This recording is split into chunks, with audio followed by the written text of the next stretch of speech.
Dampak dari siklon Padi salah satunya adalah angin kencang. Sejak kemarin sejumlah wilayah di Jakarta diterpa angin kencang hingga mengakibatkan pohon tumbang.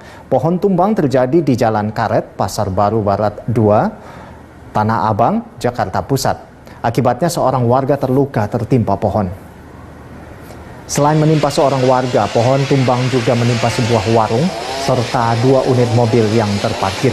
Warga membawa korban ke rumah sakit. Petugas Sudin Kehutanan bersama petugas damkar yang tiba di lokasi kejadian langsung mengevakuasi pohon tumbang agar tidak mengganggu akses jalan warga.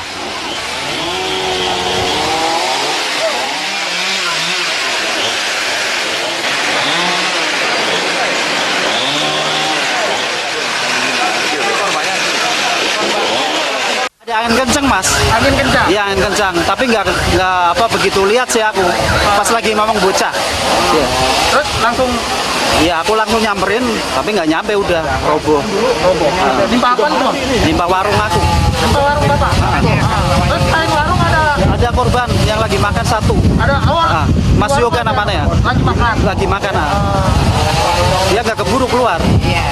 Istri aku masih di dalam lah satu. Jadi tadi kita dapat informasi ya melalui BPBD maupun laporan masyarakat langsung kepada saya bahwa ada pohon tumbang. Nah langsung kita cek di sini ternyata ada korban juga ya, dari akibat pohon tumbang tersebut. Dan korban sudah dibawa ke rumah sakit AL informasinya, tapi akan kami terus selidiki, kita cek perkembangannya.